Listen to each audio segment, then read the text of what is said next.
Indah bermalam si awan petang, berarak di celah pepohon ara. Pemanis kalam, selamat datang. Awal bismillah, membuka bicara. Bismillahirrahmanirrahim. Assalamualaikum warahmatullahi wabarakatuh. Selamat sejahtera diucapkan kepada hadirin sekalian. Alhamdulillah dan rasa kesyukuran terhadap ilahi kerana pada hari ini dapat kita berkumpul dan dipertemukan dalam sebuah diskusi ilmiah, iaitu sebuah program pengisian ilmu yang diberi nama forum di bawah tajuk isu bahasa diurai, kritikan sastra dinilai. Bersama saya, Siti Nur Isyadizah binti Ismail selaku moderator anda pada hari ini. Baiklah hadirin sekalian, pada hari ini kita akan mengupas tentang nilai-nilai yang terkandung di dalam cerpen yang telah dipilih oleh ahli panel kita sendiri, iaitu cerpen hadiah karya T. Chamar. Oleh itu, sebelum kata bersulam bicara, sebelum ilmu menusuk di dada, kata orang, tak kenal maka tak cinta. Oleh itu, sebelum kita membuka jendela perbincangan dan melangkah lebih jauh lagi, apa kata kita berkenalan dengan 3 orang ahli panel yang sudi meluangkan masa bersama kita pada hari ini. Memperkenalkan ahli panel kita yang pertama, iaitu saudari Mas Anisah, anak perempuan Yadi. Seterusnya, kita berkenalan pula dengan ahli panel kita yang kedua, saudari Nurul Aliyah binti Zulkifli, dan akhir sekali, ahli panel jemputan kita yang terakhir pula bernama saudari Intan Nusyazwani binti Abdul Rahman. Hadirin yang dihormati sekalian, secara tidak langsung, kita sering dikaitkan dengan isu-isu yang berkaitan keterampilan dalam berbahasa. Jika dilihat dari pandangan umum, isu keterampilan bahasa merupakan antara isu yang sering menjadi bualan bagi sesetengah masyarakat pada masa kini. Jika dilihat dengan lebih jauh lagi, isu keterampilan bahasa ini bukan sahaja dapat merosakkan asas kepada sesuatu bahasa. Bahkan, isu ini turut mempengaruhi pelbagai aspek yang dapat mengganggu proses sekitaran kehidupan harian. Jadi, bagi mengupas dengan lebih terperinci mengenai isu ini, tanpa membuang masa, saya ingin bertanyakan soalan kepada ahli panel kita yang pertama. Saudari Mas Anisah, bolehkah saudari menerangkan dengan lebih lanjut tentang isu keterampilan bahasa yang terdapat di dalam cerpen ini? Dipersilakan.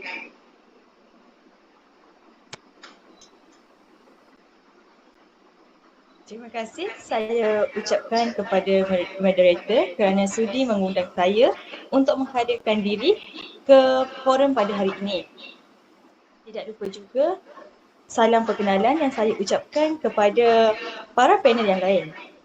Bagi menjawab soalan yang dilontarkan sebentar tadi, yakni isu keterampilan bahasa, seperti yang telah diperkatakan oleh moderator sebentar tadi, isu keterampilan bahasa merupakan antara isu yang sering menjadi bualan bagi sesetengah rakyat. Tidak dinafikan lagi, beberapa isu berkaitan keterampilan berbahasa yang dapat dikaitkan dalam kehidupan seharian, antaranya ialah isu bahasa. Hadirin sekalian, penguasaan bahasa merupakan perkara asas yang penting dalam proses berkomunikasi dengan orang lain. Pengaplikasian bahasa yang tidak beretika akan menyinggung perasaan seseorang, penerima atau pendengar yang sedang berkomunikasi dengan kita. Sebagai contoh, hujah yang bersifat agresif dan negatif boleh mengakibatkan penggunaan bahasa yang kurang sopan dan mampu menyakiti perasaan seseorang. Seterusnya, medium media sosial pula digunakan bagi menyampaikan atau meluahkan perasaan masyarakat. Dari sudut pandangan guru, penggunaan bahasa rojak dalam kalangan murid di media sosial memberikan impak penurunan kualiti tata bahasa dalam kalangan pelajar. Oleh itu, jelaslah bahawa isu bahasa dan media sosial bukanlah sesuatu perkara yang boleh dipandang remeh oleh masyarakat. Isu bahasa juga kerap terjadi dalam cerpen yang menghasilkan. Dalam cerpen dikaji iaitu cerpen hadiah yang dikarang oleh Kecama, terdapat isu keterampilan bahasa iaitu isu bahasa. Seperti yang mana kita tahu bahawa isu bahasa ini adalah bahasa yang dapat menyinggung atau menyakiti hati orang lain. Pada halaman 3, di mana Irwan yang merupakan rakan sekelas Azizah seolah-olah mengejek dengan persoalan yang berbau sindiran. Contohnya, "Kau nak hadiahkan apa, Zizah?" tanya Irwan. "Aku nak belikan kain batik sarung untuk Puan Kamaria," kata Irwan lagi kepada rakan-rakannya yang lain. Kata-kata itu membuatkan Azizah berasa tidak tidur lena. Azizah juga berasa sedih apabila rakan-rakannya mengejek. Semuanya mengata-ngata Azizah. Hal ini menyebabkan Azizah malu hendak ke sekolah. Daripada peristiwa ini, dapat kita lihat bahawa kata-kata yang dilontarkan itu menyebabkan seseorang berasa sedih terhadap kata-kata kita. Oleh itu, sebelum berkata-kata, kita haruslah berfikiran matang agar tidak menyakiti hati orang lain dengan kata-kata yang dilontarkan. Itu sahaja daripada saya. Baiklah. Terima kasih Saudari Mas Anissah atas penerangan lanjut tentang isu keterampilan bahasa yang terkandung di dalam cerpen tersebut. Jelaslah di sini bahawa pengaplikasian bahasa yang tidak beretika dan penggunaan bahasa rojak secara berleluasa dalam media sosial memberikan impak dan implikasi yang besar terutama terhadap perkembangan masyarakat dalam kalangan golongan muda. Penggunaan bahasa yang tidak beretika juga dapat menyinggung perasaan sesetengah pihak yang dikenali sebagai penerima mesej. Justru itu, masyarakat perlulah lebih bijak dalam mengatasi masalah yang berkaitan dengan isu keterampilan bahasa ini dengan bijak. Hadirin sekalian, seterusnya saya beralih ke soalan yang seterusnya dan ditanyakan kepada ahli pendidik kita yang berikut berkenaan ketiga tentang bahasa yang dianalisis.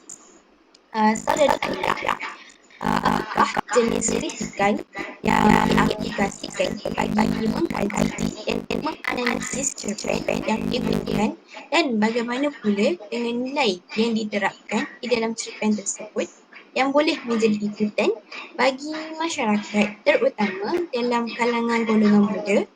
Dipersilakan.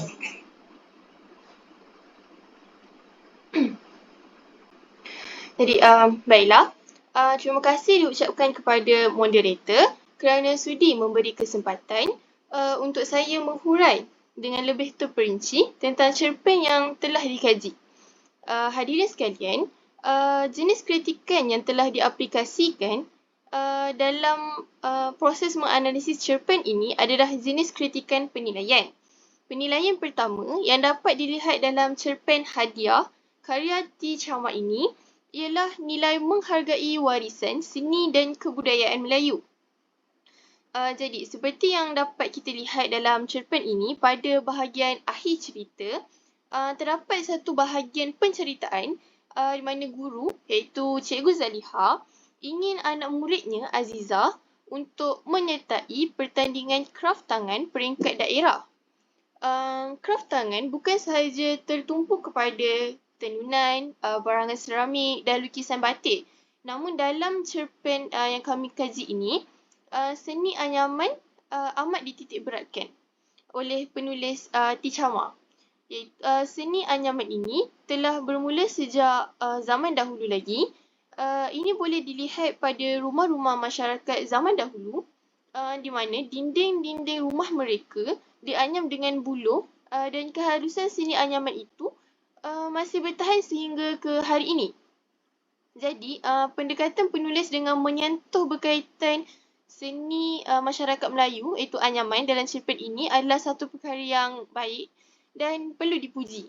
Kerana dengan ini, pembaca, terutama murid sekolah, dapat mengenal seni warisan Melayu dengan lebih mendalam. Seterusnya, terdapat juga nilai kerajinan, iaitu apabila pengarang meletakkan Azizah dalam situasi di mana murid itu lazim menolong ibunya menganyam tikar. Maka dari situlah bermulanya minat dan kepakaran Azizah dalam seni anyaman.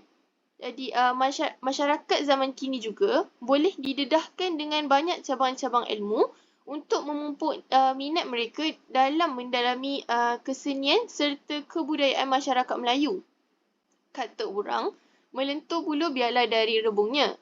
Minat dan kemahiran seseorang terhadap sesuatu perkara itu hendaklah dipupuk sejak kecil lagi. Begitu juga dengan kesenian kaum Melayu. Anyaman ini juga memerlukan minat yang mendalam serta komitmen latihan yang banyak untuk menguasai atau menghasilkan hasil anyaman yang cantik, yang menarik dan yang bernilai estetika yang tinggi. Sebagai contoh, penganjuran kelab-kelab kesenian yang ditubuhkan di peringkat sekolah, manakala pada peringkat pendidikan yang lebih tinggi pula, kewujudan Fakulti Pengurusan Seni Budaya dan Warisan telah diwujudkan bagi menggalakkan minat golongan muda pada masa kini terhadap seni warisan Melayu. Melalui kelab dan institusi seperti ini, banyak program yang akan dianjurkan serta menarik minat orang ramai. Bakat-bakat individu dalam bidang kesenian ini juga boleh diselahkan melalui program tersebut. Oleh itu, seni warisan Melayu yang satu ini tidak akan lapuk ditelan zaman meskipun pada era yang serba moden ini.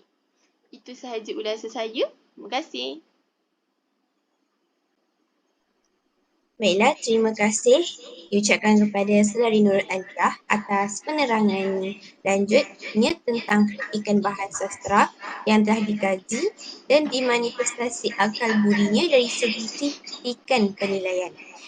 Daripada apa yang disampaikan sebentar tadi, dapat kita lihat dan dapat dilihat bahawa penyertaan dalam kalangan golongan muda terhadap kelab-kelab kesenian berperanan dalam memupuk minat mereka terhadap kesenian dan warisan masyarakat itu. Tanpa kita sedari, masih lagi ada golongan masyarakat yang kurang berpengetahuan dan kurang ilmunya dalam menghasilkan seni kraftangan Melayu. Oleh itu, ibu bapa berperanan dalam mendorong anak-anak mereka supaya sentiasa menghargai seni warisan dan kebudayaan Melayu yang masih lagi wujud di negara kita. Sebagai contoh seperti yang Saudari Aliyah ada utarakan sebentar tadi, dengan adanya penganjuran kelab-kelab kesenian yang ditubuhkan di peringkat sekolah atau di peringkat lebih tinggi, anak-anak mereka, ibu bapa boleh menggalakkan anak-anak mereka untuk menyertai kelab-kelab tersebut. Dengan inisiatif yang dilakukan, warisan dan kebudayaan Melayu dapat dipelihara dari dilupuskan. Bak kata pepatah, tak lapuk di hujan, tak lekang di panas. Hadirin sekalian, seterusnya kita beralih semula kepada ahli penilai kita yang pertama berkenaan penilaiannya tentang bahan sastra yang telah dianalisis. Baiklah, Saudari Mas Anissa, apakah lagi nilai yang boleh diterapkan daripada cerpen tersebut yang boleh menjadi ikutan bagi masyarakat, terutama dalam kalangan golongan muda? Dipersilakan.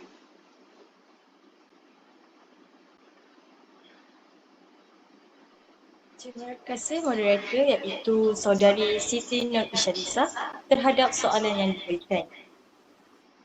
Apa yang saya dapat nilai daripada cerpen ini ialah sikap watak utama iaitu Azizah yang gigih untuk menghasilkan hadiah iaitu tudung salji yang ingin dihadiahkan kepada guru kesayangannya itu iaitu Guru Zaliha, Cikgu Zaliha pada hari guru. Walaupun kehidupan Azizah tidak begitu mewah, dia tetap ingin memberikan hadiah daripada guru kesayangan itu. hadiah yang diberikan berupa hasil tudung saji yang dihasilkan dan dianyam sendiri. Ia dapat mengaplikasikan bahan yang ada iaitu menganyam. Hal ini menunjukkan bahawa betapa besarnya kegigihan seorang pelajar untuk menghadiahkan gurunya sebagai lambang untuk menghargai jasa yang telah dicurahkan oleh guru tersebut kepada para pelajar termasuk dirinya. Nilai kegigihan ini juga dapat dilihat melalui peristiwa di mana Azizah juga rajin dan gigih untuk menghasilkan karya anyaman yang menggunakan bahan semula jadi pada pertandingan kraftangan peringkat daerah. Bukan sahaja gigih dan rajin, malah Azizah juga berani untuk menyahut cabaran yang diberikan oleh gurunya kepada dirinya. Apa yang saya dapat simpulkan melalui penilaian yang baik terhadap cerpen yang dikupas ialah sikap watak utama yang dipamerkan oleh pengarang yang patut dicontohi oleh pelajar pada masa kini. Watak yang mempunyai sikap yang gigih, rajin dan sanggup menyahut cabaran yang diberikan oleh gurunya agar mendapat kehidupan yang lebih baik pada masa yang akan datang.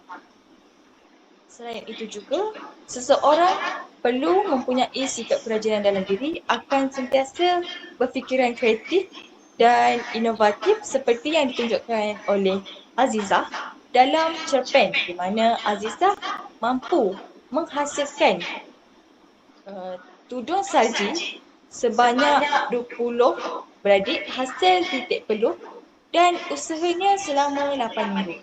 Itu sahaja daripada saya.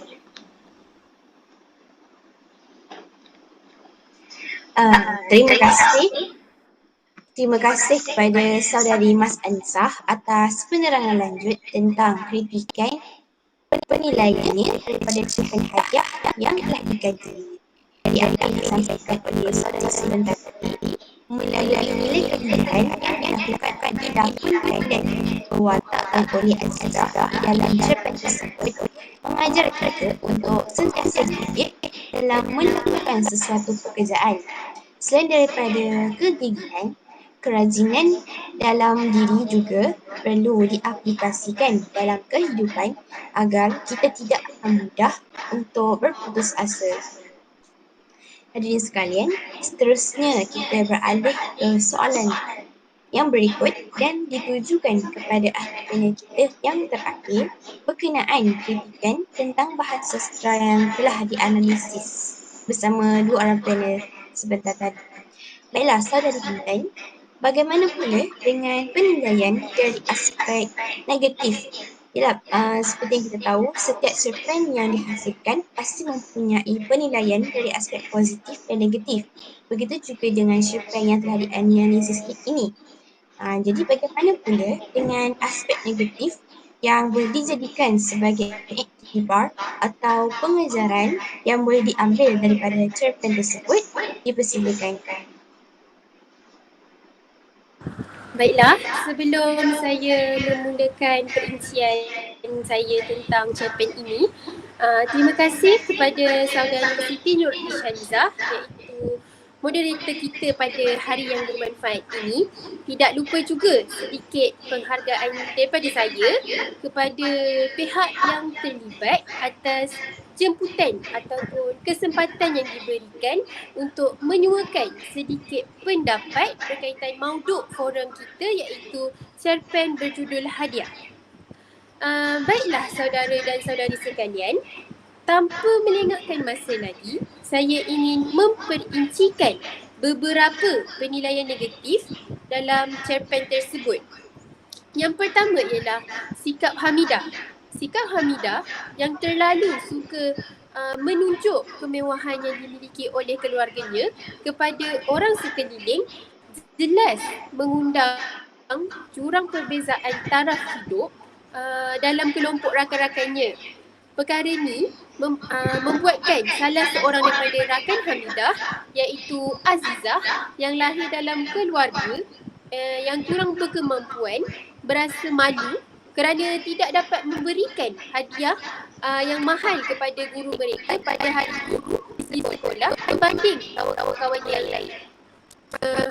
Hal ini dapat dilihat apabila Hamidah bercerita dengan megah kepada kawan-kawannya yang lain bahawa dia sengaja meminta ibunya untuk menempah pasu mahal khas dari Paris untuk diberikan kepada Cikgu Azimah dan memberikan pertanyaan tentang hadiah kepada Azizah yang duduk diam sedangkan dia sedia tahu bahawa rakannya itu orang yang kurang berkemampuan. Perasaan negatif yang wujud antara mereka berdua akan meregangkan hubungan persahabatan mereka dan mengasingkan setiap individu dalam kelas mengikut pendapatan keluarga masing-masing. Apa yang saya cuba sampaikan ialah pembaca yang membaca cerpen juga akan berfikir secara negatif terhadap pewatakan watak Hamidah yang dicipta oleh penulis ketika membaca cerpen hadiah ini. Pemikiran mereka juga akan turut terpengaruh yang menyebabkan mereka cenderung untuk mengambil mudah perasaan golongan bawahan yang kurang bernasib baik dalam aspek kewangan. Para pendengar sekalian, penilaian negatif seterusnya ialah perwatakan Azizah yang turut memberi impak kepada pembaca yang menghayati cerpen hadiah tersebut. Azizah mendesak ibu bapanya untuk membelikan hadiah hari guru bagi pihaknya akan membuatkan pembaca merasakan bahawa perkara yang dilakukan oleh Azizah ialah perkara yang betul setelah pertanyaan rakan-rakannya yang memalukan. Namun, sikap kurang bertoleransi dengan ibu bapa ialah satu sikap yang negatif dan tidak wajar dilakukan oleh mana-mana individu sekalipun kerana mereka iaitu ibu bapa telah banyak berkorban daripada segi fizikal maupun mental dalam membesarkan dan mendidik anak masing-masing. Perbuatan baik ibu bapa Azizah itu sendiri yang berhempas pulas untuk memberikan pendidikan yang baik kepada Azizah walaupun hidup mereka susah, perlulah dibalas dengan sikap memahami dan sentiasa bersyukur. Tetapi dapat dilihat sendiri dalam cerpen bahawa Azizah mengatakan bahawa ibunya berbohong apabila ibunya menggelengkan kepala sebagai tanda bahawa dia tidak mempunyai wang untuk diberikan kepada Azizah. Azizah juga turut meminta duit daripada bapanya walaupun bapanya sudah menjelaskan bahawa wang yang dimiliki malahan tidak cukup untuk membayar hutang. Sikap negatif Azizah ini akan menimbulkan rasa kurang hormat kepada penjaga dalam diri pembaca yang mudah terpengaruh. Oleh itu, berdasarkan apa yang dapat saya simpulkan daripada penilaian secara negatif, dapat kita lihat daripada sini antara pewatakan negatif watak-watak yang dicipta oleh penulis akan mempengaruhi minda ataupun pemikiran pembaca. Baiklah, saya rasa itu sahaja daripada saya tentang penilaian negatif ini. Saya serahkan kembali kepada moderator kita. Baiklah, terima kasih juga ucapan terima kasih juga diucapkan kepada saudari Intan atas penerangan lanjut tentang kritikan penilaian dari aspek negatif dari cerpen hadiah yang telah dikaji. Kesimpulan dari apa yang disampaikan oleh saudari tadi dapat kita lihat bahawa kesyukuran merupakan perkara yang wajar dirasai oleh setiap orang, terutama bagi seseorang yang bergelar anak kepada kedua ibu bapanya. Sifat syukur membolehkan seseorang mendapat ganjaran pahala yang besar. Kelebihan orang yang bersyukur atas segala nikmat termasuk usia, kesihatan, harta benda akan sentiasa merasai kebahagiaan dalam hidup. Oleh itu, sikap yang dilakonkan oleh Azizah di dalam cerpen tersebut terhadap ibu bapanya perlulah dijadikan sebagai iktibar dan erti kesyukuran pula perlulah diaplikasikan dalam kehidupan. Akhir sekali, Terima kasih saya ucapkan kepada ketiga-tiga ahli panel kita kerana sudi hadir dan sudi mengutarakan pendapat masing-masing tentang cerpen yang dianalisis, iaitu cerpen hadiah karya T. Chamar. Semoga apa yang kita dapat dan input yang diperoleh pada hari ini dapat diamalkan dan diaplikasikan dalam kehidupan seharian. Kesimpulannya, terkandungnya banyak nilai positif yang boleh diaplikasikan oleh golongan terutama dalam kalangan muda pada masa kini agar kehidupan mereka dapat bermatlamat.